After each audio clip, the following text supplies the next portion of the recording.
Coaching centre में नहीं जाना, ट्यूशन नहीं लेनी, तब मज़ा आएगा। फिर अगले साल में पूछूंगा क्या इसका फायदा। ये मोदी जी की तरफ से दिवाली की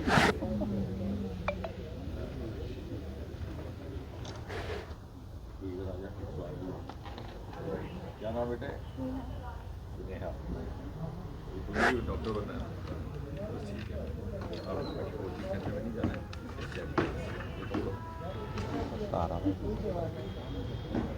लैपटॉप तो नहीं था पहले अपने पास, बस अब आ गया। अब घर में ही बैठ के काम करना, स्कूल में काम स्कूल में किए, घर में और मेहनत ये मोदी जी की तरफ से दिवाली आ गया। जा बेटा, जानवी, उन्हें भी डॉक्टर बनना है? इंजीनियर बनना, तो इंजीनियरिंग की भी उसका भी नुस्खा इसी में है। इंजीनियर बनने का भी नुस्खा इसी में है, डॉक्टर बनने का भी, और वैज्ञानिक बनने का भी इसी में। ठीक है, तो सभी का बाद में डॉक्टर बनना। दो पिक्चर नहीं था बच्चों की, उनके ले लेना।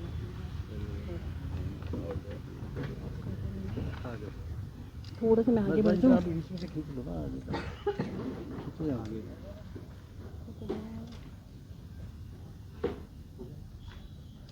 घर में अभी तो नहीं लैपटॉप, बस ठीक है। अभी माँ बाप को बोला आपको लाने तो बनेंगे।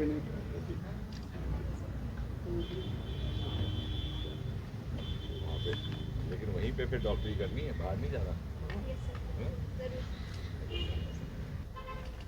दिवाली भी थी ना, ये मैंने कहा हमारी तरफ से आपको दिवाली गिफ्ट भी हो जाएगा। जो पटाखे और आतिशबाजी है वो तो खत्म हो जाती है, और आगे चल के उसका कोई इतना फ़ायदा नहीं रहता लॉकडाउन। तो यही अच्छे स्टूडेंट के लिए यही दिवाली का सही तोहफा होता है।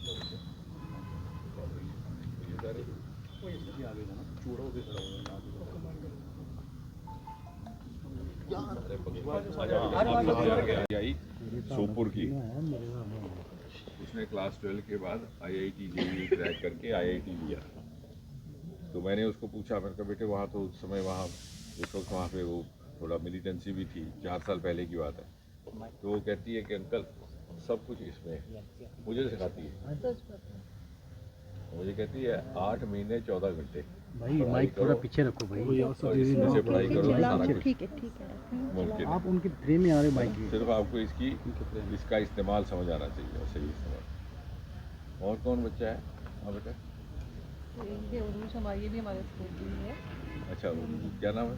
रूज फातिमा। रूज। आपको कौन रोड़ा से हूँ, ग्रीन मॉडल इसी स्कूल में? आप भी यही मजमून लेने हैं, मेडिकल? लिया तो वही, अब देखते हैं आगे इंशाल्लाह क्या होता है। नहीं तो ये आपको डॉक्टर बनने का ख्याल कैसे आ गया सभी को? नहीं इसलिए तो नहीं कि MP एक डॉक्टर बैठा हुआ था 12 साल से, तो उन्होंने सोचा कि अगर MP बनना है तो डॉक्टरी करो। कहीं ये गलत फहमी तो नहीं हो गई कि डॉक्टर बन जाओ तो MP बन जाएंगे। लेकिन आपको मालूम है डोडा से बेहतरीन डॉक्टर डोडा से रहे। हाँ, नहीं पहले भी पिछले 60-70 साल से बटोत में, रामबन में, जितने भी अर्सवाई डोडा डिस्ट्रिक्ट थे, बेहतरीन डॉक्टर यहाँ पर भी डोडा से आते थे, है ना।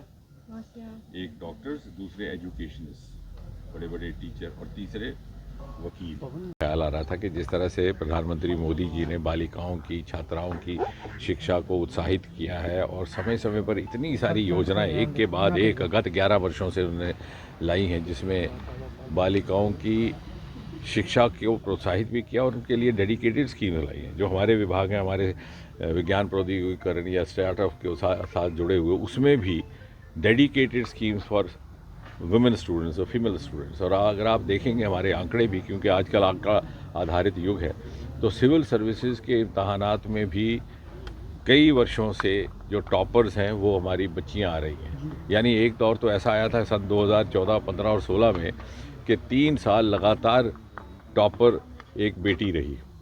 मिसाल के तौर पर 2014 में हमारी एक स्टूडेंट थी ईरा सहगल, अब तो खैर IAS ऑफिसर है। 15 में टीना डाबी जो जम्मू कश्मीर काडर में बाद में आई और अभी राजस्थान में है, और 2016 में नंदिनी कर्नाटक से। और उसके बाद भी हालांकि टॉपर चौथे साल तो लड़की नहीं थी, लेकिन इस साल भी, पिछले साल जो IAS सिविल सर्विसेज का रिज़ल्ट निकला है, हमारी पहली 3 टॉपर्स लड़कियां रही। पिछले साल 3 में से 2 टॉपर्स लड़कियां। और जहां तक जम्मू कश्मीर का सवाल है कि सन 2022 में यहाँ प्रसन्नजीत कौर हमारी पुंछ कॉलेज से 11वां number topper all India. Kishtwar से बच्चे IAS से आ रहे हैं, रजौरी से आ रहे हैं। और उसकी वजह ये है कि मोदी जी के आने के बाद there is a virtual democratisation of opportunities, democratisation of the information available for preparation. अभी जो बच्चा फोकस्ड है, जिस बच्चे में जुनून है, जो बच्चा सही माने में अपने लक्ष्य को लेकर के पूरी तवज्जो के साथ मेहनत करता है, उसको ज़रूरत नहीं है किसी ट्यूटोरियल में जाने की, किसी कोचिंग सेंटर में जाने की। हर चीज़ इस लैपटॉप, इस मोबाइल इंस्ट्रूमेंट में उपलब्ध है। और जो नेशनल एजुकेशन पॉलिसी 2020 आई है, उसने और बहुत सारी सरलता बना दी। यदि कहीं आपका मजबूर बदलने का ख्याल आता है, वो भी बदल सकते हैं। जहाँ तक बेटियों का ताल्लुक है, जैसे मैं कह रहा था कि जो दूसरी स्कीम्स लाई हैं मोदी जी ने, यानी सरकारी नौकरी से बाहर रोज़गार कमाने के जो और ज़रिए, विकल्प, उसमें से अगर आप ले लें स्टार्टअप, तो हम मात्र 350-400 स्टार्टअप हुआ करते थे सन 2014 में। आज बढ़कर के लगभग 2.25 लाख हो गए। लेकिन उसमें एक महत्वपूर्ण बात यह है कि लगभग 50-60 हज़ार हमारे स्टार्टअप वुमेन लेड हैं, यानी अब वुमेन पार्टिसिपेशन का ज़माना जाता रहा। अब ये बच्चियाँ वुमेन स्टार्टअप्स की लीडर्स बनेंगे, हमारे प्रोजेक्ट्स को लीड कर रही है, चाहे वो स्पेस में, चाहे हमारा आदित्य प्रोजेक्ट है, चाहे हमारा चंद्रयान 3 था, उसमें जॉइंट डायरेक्टर हमारी एक महिला थी। और इसी तरह से जो हमारे दूसरी स्कीम्स मोदी जी के द्वारा लाई गई हैं सरकारी नौकरी से बाहर अपनी जीविका कमाने की, उदाहरण के तौर पर मुद्रा स्कीम, बहुत बढ़िया स्कीम, ना कोई ग्रेजुटी, ना कोई मॉर्गेज, और बिना वालिदैन पर बोझ डाले हुए, लाइबिलिटी डाले हुए आपको लोन मिलता है। उसमें भी अभी तक लगभग 54 करोड़ 50 लाख, लगभग 54.5 करोड़ लोन वितरित कर दिए गए। लेकिन उसमें महत्वपूर्ण ये बात है कि 68% लोन प्राप्त करने वाली बालिकाएं हैं। तो कहने का तात्पर्य ये कि एक एस्पिरेशनल सर्ज हुआ है हिंदुस्तान में युवाओं में, और विशेषकर बालिकाओं में, छात्रों में। और इसीलिए हमारे मन में ख्याल आया कि दिवाली का उपलक्ष्य है, और अगर बच्चों को कोई तोहफ़ा देना है तो इससे बेहतरीन एक अच्छे स्टूडेंट के लिए क्या तोहफ़ा हो सकता है कि उसको पढ़ाई लिखाई में सरलती लाइए। जैसे हम ईज़ ऑफ बिज़नेस की बात करते हैं, ईज़ ऑफ लिविंग की बात करते हैं, इस तरह से ease of education, ease of preparation for the competitive exams. और ये बच्चियाँ दूर दराज, किश्तवाड़, पाडर, रामबन, पोगल से आई हुई है। लेकिन इनमें एक समानता ये है कि इन्होंने अपने अपने ज़िले में ये टॉपर रही हैं। ये जितना का जितना इलाका है लोकसभा का कठुआ, उधमपुर, डोडा, वहाँ की ये टॉपर जो बालिकाएं हैं, आज उन्हें हमने अपने साधनों से ये एक नाचीज़ सी भेंट दी है।